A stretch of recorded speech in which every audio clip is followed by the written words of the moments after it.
지금 우리 모두는 여전히 대단히 내가 이제 믿음이 있는 것 같고 또 이만하면 신실한 줄 아는데 그만 순간순간 이러저러한 일로 인해 너무 쉽게 내 자신이 무너져가는 걸 발견합니다.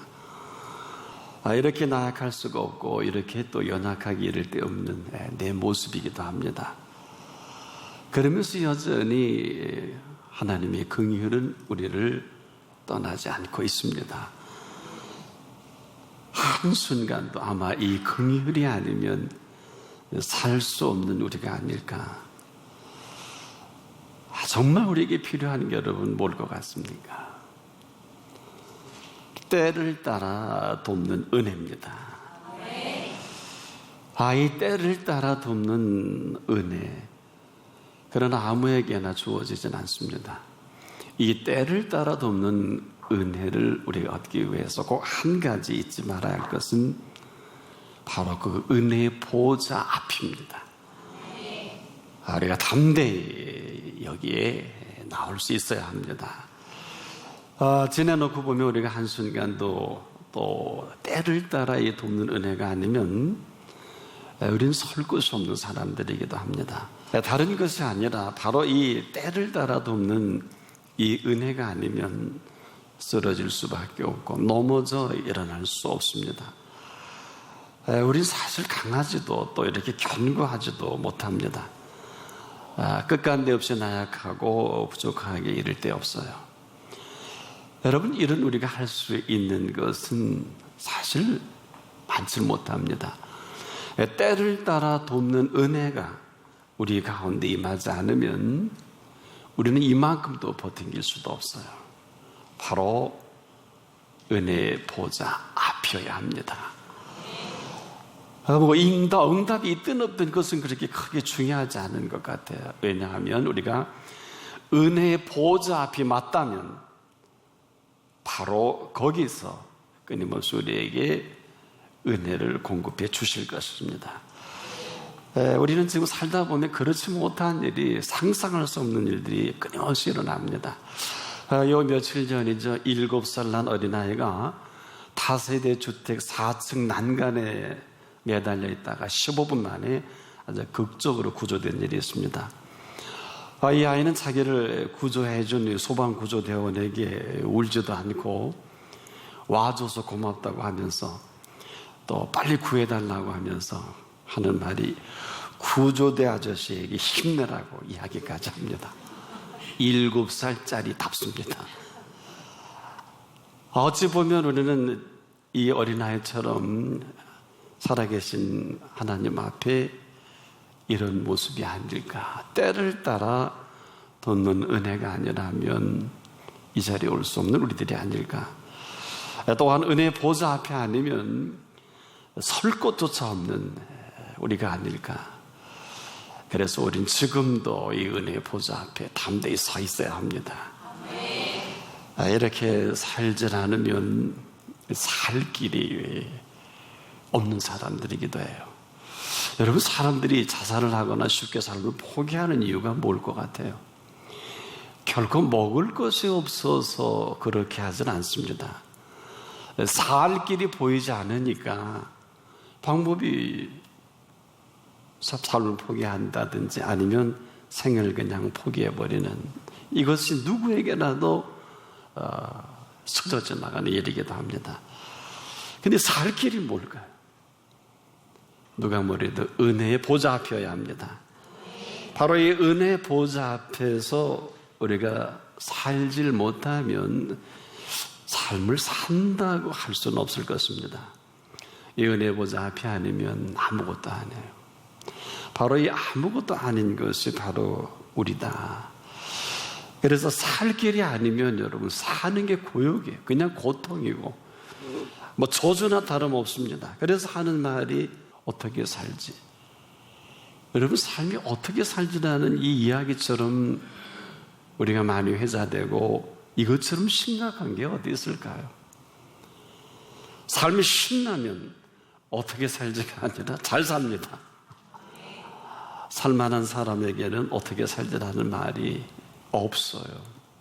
근데 우리가 어떻게 살자라는 것은 살기가 힘들다는 것이고 견디기 어렵다는 것이고 죽을 맛이라는 거 아닐까요? 근데 다 그렇게 사는 줄 알았어요. 저는 인생이 다 그렇고 그런 게 아니냐. 근데 어느 날 그분이 아니라 그러시더라고요. 전 충격이었어요. 그러면은요, 살기를 모르기 때문에 힘들다는 것입니다. 근데 이 살 길이라는 게 어떠해요? 하루 종일 살아야 되지 않습니까? 우리가 살아가는 이 삶의 현장이 얼마나 다양하고 다변화된 우리의 삶의 현장입니까? 그 가운데 오늘 살아간다는 것은 쉽지 않아요. 그런데 우리가 잊고 사는 것은 이 삶의 한가운데 그 보좌가 있다는 것입니다. 삶의 한가운데 있는 보좌 앞에서 살아갈 삶이라는 것입니다. 그래서 우리가 살아간다는 것은 오늘도 이 보좌 앞에서 살아가는 삶을 말한단 말이에요. 바로 이럴 때 삶은 신비롭고 오묘합니다. 이 삶을 내가 펼쳐가는 게 아니라 이 삶을 펼쳐가실 보좌 앞이거든요. 내가 살아가는 것은 그냥 내가 살아가는 것 그 이상 그 이하도 아니겠습니다만은 이 보좌 앞에서 살아간다는 이 삶은 삶을 지으신 분이 그 삶을 꽃피워낼 삶이기도 합니다. 그분은 삶의 왕이십니다. 그 삶의 왕이신 그 보좌 앞에서 살아가는 사람, 아무도 알지 못하는 이 삶의 신비를 그분이 펼쳐간다면 삶은 어떤 삶이 전개될까요? 이것은 아무리 강조해도 지나치지 않아요. 이 삶을 모르면 그냥 고통이에요. 하지만 삶을 알면 이 삶을 지어내신 분 앞에서 이 삶을 피워내지 못할 이유가 없습니다. 얼마든지 새롭게 창조할 보좌입니다. 얼마든지 삶을 피워낼 보좌이기도 합니다. 그런데 우리가 이 보좌 앞에서 뭘 하는 건 아니에요. 아니, 뭘 하는 게 더 우스운 일인지도 모르겠어요. 어차피 우리는 늘 새롭게가 아니면 우리 모두는 언제나 옛 습관이 훨씬 익숙합니다. 하던 대로가 쉽고요. 익숙한 그 익숙함이 아주 잘 길들여져 있는 우리이기도 합니다. 그래서 우리가 새롭게라는 단어가 어울리지가 않아요. 때를 따라 돕는 은혜가 있어야 합니다. 이것은 언제나 매 순간순간마다 새롭게 삶을 창조해가는 시간이기도 합니다. 하루 5%로 그 하루를 시작할 수만 있다면, 여러분 이런 얘기를 들어본 일이 있나요? 하루를 5%로 시작한다는 그 하루가 어떤 하루일까요? 하루 중에 5%는 약 72분입니다. 바로 이 하루를 시작하는 5%라는 것은 24시간 중에 100분지 5 정도가 됩니다. 하루의 100분지 5의 시간이면 즉 72분 정도인데 그 하루를 새롭게 세워갈 수 있어요. 바로 오늘 우리가 동으로 가야 한다고 하면 그 하루를 시작하기 전에 서로 인도받는다면 그 사람의 생애는 어마어마하게 달라질 겁니다. 우리가 훗날에 사업을 하는 분이 그래 시작할 때 어려움을 겪으면 그래 이걸 하지 말걸. 근데 행여 그 사업을 시작할 때 누군가 그걸 막아설 수 있었다면 얼마나 좋을까요? 또 우리가 내가 지금 하는 이 모든 일들 가운데 방향이 없을 때 정말 이리저리 사면초가할 때 누군가 방향을 줄 수만 있다고 하면, 그래서 지금도 그 하루가 우리의 생일 전체를 붙들고 놓질 않아요. 그 하루를 결정하지 못한 것 때문에 평생에 이것이 보상해야 되고 이로 인해서 자유롭지 못한, 우리만 몰라요. 그래서 우리가 하루를 5%로 시작한다는 그 하루 어떻습니까? 그분 앞에서 펼쳐지는 그 하루는 얼마나 나를 삼키고 또 세상을 삼키고 이 피조 세계를 얼마든지 새롭게 하실 시간이기도 합니다. 그 손길로 그 하루를 시작하는 그 하루가 잘못된 이 한 가지로 평생에 자유롭지 못합니다. 어떨까요? 잊지 말아야 할 것은 여러분, 세상은 어때요? 세상은요, 세상 마음대로 돌아가는 세상은 아닙니다. 이 세상은 지금도 누가 뭐래도 이 세상을 지으신 분이 주도해 가십니다.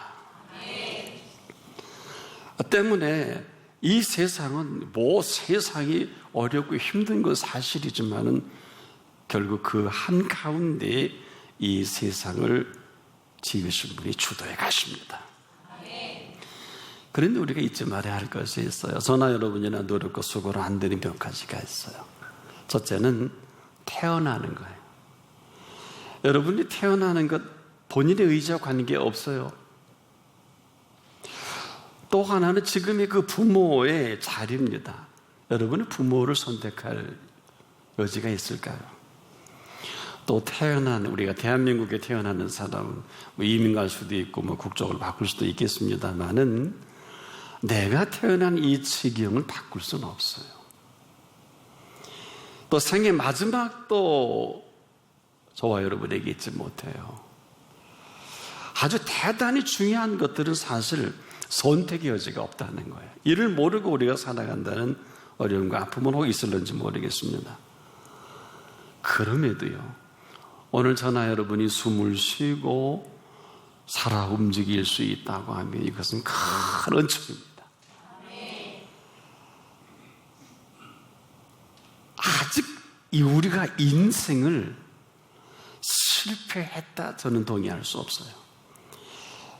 아직 우리 인생을 실패한 사람은 없어요. 단 실패했다라고 하는 그 사람 이외에는 실패한 인생은 없습니다.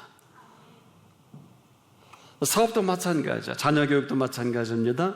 자녀 교육도 우리가 실패한 것이 아니라 잘못 교육한 거거든요. 이제라도 교육을 제대로 하면 되는 것입니다. 좀 어려움은 있어요. 그래도 늦은 것만은 아닌 것은 그래도 잘못 교육된 것보다는 낫습니다. 우리가 사업도 실패할 때 실패한 이유를 내가 모르지 않단 말이에요. 이것은 무슨 얘기냐? 내가 바꾸지 않은 것뿐입니다. 이 사람은 또 사업할 때 또 실패해요. 여러분, 근래 에디슨보다 더 위대한 인물이 탄생된 거 아십니까? 그래서 발명왕이 이제 바뀌어지게 생겼어요. 미국 인텔렉츄얼 벤처스의 수석 발명가인 올해 75세의 로엘 우드라는 학자입니다. 1933년 에디슨이 마지막으로 기록한 1084건보다 하나 더 많은 1085번째 특허를 따낸 사람이에요. 현재 특허청 심사를 기다리는 것만도 3,000건이 넘는다고 합니다. 아마 향후 오래 기간 전 세계인들은 세계 최고의 발명가로 이 로엘 우드를 이야기할 수밖에 없어요. 근데 재밌는 것은요, 이분이 UCLA에서 또 화학과 수화학으로 학위를 받았습니다. 그런데 박사학위는 천체 물리학으로 박사학위를 받습니다. 재밌는 것은 전염병 예방 백신 저장 용기를 만듭니다. 또 아프리카의 지구상에 가장 불운한 사람들을 돕는 이 발명품들 중에 배설물을 무해 물질로 바꾸는 화장실을 또 발명합니다. 이분이 1980년대 소련 대륙간 탄도미사일 감지 공중전략방어 구상으로 잘 아셔, 스타워즈, 즉 우주 레이저 개발에 참여했던 아주 훌륭한 소련 몰락의 일조를 한 사람이기도 해요. 근데 이는 천재가 아니었어요. 이 사람은 학교 공부할 때마다 전부 F학점이에요. 어느 과목이든 첫 시험에서 F학점 아니면 금이지. 상상을 초월합니다. 그런데 이 사람이 각고의 노력으로 반복 학습을 하면서 차츰차츰 정말 그대로 스텝 바이 스텝으로 성적을 높여가서 이 사람이 16세 나이에 UCLA에 진학을 합니다. 지금도 다양한 분야의 서적을 두루 섭렵하면서 박학다식하기로 아주 유명합니다. 그 비결이 뭐냐라는 기자의 질문에 그는 거침없이 다독합니다. 지금도 30여 정의 학술지를 구독을 하고 있다 그래요. 우리가 에디슨을 뭐라고 얘기합니까? 천재는 1%의 영감과 99%의 노력으로 이루어진다고 하면 이 로엘 우드는 천재를 이렇게 말합니다. 천재는 노력하는 사람의 별명이다. 천재는 노력하는 사람의 별명, 이 사실을 사실대로 보여준 로엘 우드입니다. 아마 전 세계인들이 새로운 관심과 로엘 우드를 존경할 거예요. 아주 우리에게 나름대로 참 시사하는 바가 큽니다. 이 사람 천재를 용납을 안 해요. 노력이 세계 최고의 발명가입니다. 지금도 우리가 실패한 것은 그 하루예요. 그 하루 실패한 이 대가를 지금 그 다음날 재배하고 그 치르기가 끊임없이 이어져 갑니다. 그래서 우리가 실패한 것은 그 하루를 실패한 이 한 가지를 반복하다가 어쩌면 생애를 마감할지도 몰라요. 저는 그런 분들 참 많이 봤습니다. 지금이라도 얼마든지 여기서 자유로울 수가 있습니다. 내 삶의 축인 그 하루 5%의 하루로 다시 시작할 수만 있다면 하루 전체를 다 얼마나 좋겠습니까? 그건 천국 가서 할 일이고요. 5%의 하루라는 것은 방향만 우리가 바로 잡아도 여러분 동으로 가면 혹시 끝나는 일이라면 서로 가면 괜찮지 않을까요? 그 사업을 해서 폐가 망신하는 것보다 야야 하지 말아라 안 하는 게 더 낫지 않을까요? 언필칭 암담할 때 여러분 그분이 지혜를 주십니다. 또 우리가 낙심될 때 그분이 평안을 주십니다. 어마어마한 일이에요. 오늘 내 인생에 중요한 결단을 내릴 때 어때요? 그분이 미루거라. 밀어놓고 보면 보장이에요. 만약에 그때 투자라든지 또 인생의 귀중한 삶에 크고 작은 일륜지 대사도 있잖아요. 여러분 일륜지 대사 얼마나 많아요. 대표적인 일도 있어요. 그때마다 그분이 개입해 주시면 보장이지만 어떤 혹자는 그럴 거예요. 왜 개입해 주셨는데도 보장이 안 됩니까? 그거는 되는 말이 아니에요. 인도를 해 주셨지만은 지속적인 인도가 없었던 거예요. 여러분 어때요? 어제 산 것 갖고 오늘 가능할까요? 오늘 산 것 가지고 내일이 보상이 될까요? 불가능합니다. 모든 은혜는 과거입니다. 모든 은혜는 오늘까지예요. 내일은 새로운 은혜가 필요합니다. 그래서 예수님께서 한날의 괴로움은 그날의 족합니다. 이렇게 깨끗하게 정리하시고 내일 일은 어떻게 하라 그랬어요? 내일 일을 위하여 염려하지 말라. 내일 일은 내일 염려할지어다. 이게 무슨 얘기일까요? 그리스도인의 노후가 가장 관심사 아니세요? 그리스도인이 아니면 몰라도 그리스도인이라면 한번 정리해 보십시다. 그리스도인은 노후를 준비하지 않습니다. 그리스도인이라면 그리스도인은 오늘을 준비합니다. 그 오늘이 노후를 보장합니다. 한번 크게 정리할 수 있기를 바랍니다. 우리의 노후는 병들어 일찍 마감할지도 모르고요. 원치 않는 일이 벌어 닥칠지도 모르고요. 아무도 준비한 노후는 오지 않아요. 오직 그분이 준비하신 시간만 있을 것입니다. 누가 이 비밀을 알까요? 그분이 아십니다. 오직 이 비밀은 은혜의 보좌 앞에서만이 가능합니다. 삶의 축인 그분이 우리를 주도해 가십니다. 지금이라도 늦지 않았어요. 예수님이 분명히 우리에게 이전 것은 지나갔다 그랬어요. 보라 새 것이 되었도다. 그냥 하는 말이 아닙니다. 근데 우리 이전에 얼마나 익숙합니까? 이전에 그래서 이랬다고. 맞아요. 100% 동의합니다. 그 다음에 어떻게 하시려고요? 이게 너 때문이거든요. 그리스도인이 너 때문에 사는 게 맞나요?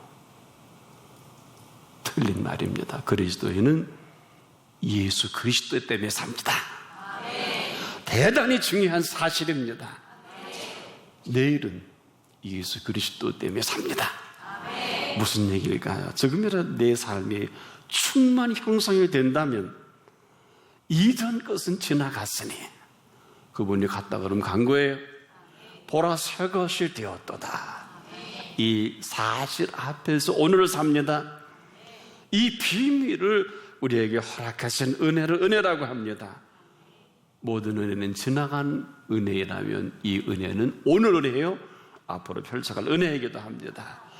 그래서 여러분 세상은 뭐 이러쿵저러쿵 하지만 그거 다 거기에 우리가 지금 모르고 지금까지 살아온 게 전부라 해도 지나치지 않습니다. 이후를 누가 알까요? 차라리 이후를 아시는 분께 여쭈는 게 맞지 않을까요? 그분이 펼쳐갈 세계가 있지 않을까요? 그렇다면 은혜 보좌 앞에 야 합니다. 나를 지으시고 나를 가장 잘 아시며 나를 나보다 더 잘 아시는 그분 아니시겠습니까?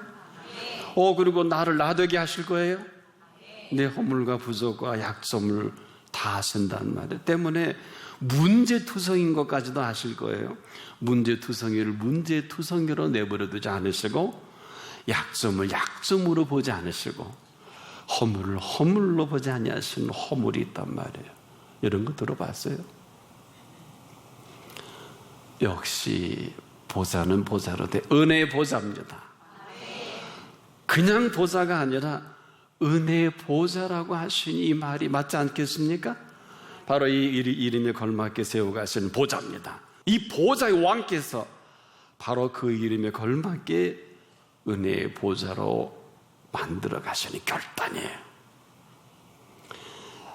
작정하시고 만드신 보좌란 말입니다. 그래서 은혜의 보좌가 맞아요. 이 은혜의 보좌가 지금 우리 앞에 놓여 있을 뿐이에요. 모르면 몰라도 알게 하신 보좌이면서 또 알고 부르신 보좌이기도 합니다. 바로 은혜의 보좌 앞에 우리 모두를 지금 불러주신 것입니다. 그래서 우리가 뭘 할 거나 아무것도 없어요. 뭘 하시게요? 그저 우리에게 베푸실 은혜의 보좌입니다. 그래서 우리가 은혜의 보좌라는 것이 이런 것인 줄 모르고 살았다면 이것처럼 비극이 없어요. 이 은혜의 보좌 앞에서는요, 오늘 살다 죽어도 여한이 없는 보좌입니다. 하루 참 기뻐하다가 갈 곳은 그 나라밖에 없어요. 여러분, 우리가 지금도 왜 은혜 보좌 앞일까요? 그분은 창조주십니다. 그분은 사람이 할 수 없는 약점도 아십니다. 사람으로 할 수 없는 게 어마어마하게 많은 것도 아십니다. 하나님으로서는 그렇지 않은 것도 아십니다.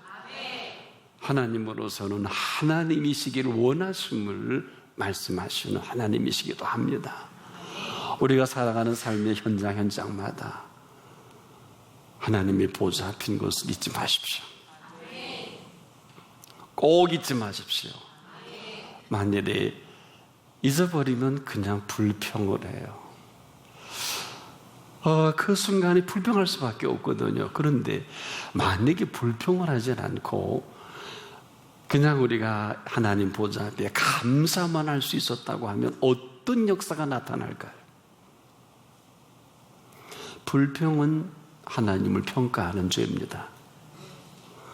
감사는 하나님을 인정하는 축복입니다. 그냥 지옥과 천국의 교차되는 거예요. 뭐 죽어 천당은 두 번째예요. 감사하지 못하는 사람은 항상 부정적이에요. 감사하지 못하는 사람은 염려와 근심을 떨쳐버릴 수가 없어요. 오늘 본문이 참 너무도 좀 대단해요. 때를 따라 돕는 은혜를 얻기 위하여라는 것은 시마다 때마다 천하범사의 기한이 있고 모든 목적이 이룰 때가 있어서 응답도 한두 번 갖고는 안 돼. 때를 따라 돕는 은혜여야 합니다. 동으로 가면 동에 필요하고 서로 가면 서로 필요하고 오늘 시작하면서 필요하고 가면서 필요하고 끊임없이 삶의 요셉과 같이, 요셉이 한두 번 응답받았다고 애굽의 총리 대신을 바로 갑니까? 하나님의 뜻대로 구덩이에 들어가기도 하고 팔려가기도 하고 그래요, 안 그래요? 글자 그대로 상황에 관계없이 요셉은 요셉이다. 지금 내일을 아는 사람은 아무도 몰라요. 아무도 없어요. 지구촌 곳곳에 일어난 일을 보십시오. 저는 우리 대한민국 왜 복받은 나라냐? 지구촌에 가장 긴장한 나라가 대한민국인데, 가장 문제가 많은 나라도 대한민국인데 왜 대한민국이 가장 복받은 나라냐? 하나님이 보호하시기 때문에. 그리고 온 백성이 부를 노래는 그 노래밖에 없네. 하나님이 보호하사 우리나라 만세. 그런데 하나님이 보호 안 하실 수가 없어요. 유명한 세계 넘베어 통계 사이트가 전 세계 나라 가장 범죄가 없는 나라, 가장 살기 편한 나라, 우리나라를 꼽았어요. 이해가 되세요? 이 불안과 초조와 염려와 근심이 폭탄을 머리에 이고 살면서도 행복한 나라는 우리나라밖에 없다. 왜? 분명한 이유가 있어요. 사드가 아니에요. 아직 배치도 안 됐어요. 대륙간 탄도탄이 아니에요. 하나님이 보호하십니다. 이 하나님의 보호하심 속에 오늘을 살아가는 은혜의 보좌 앞을 걸고 포기하지 않기를 축복합니다.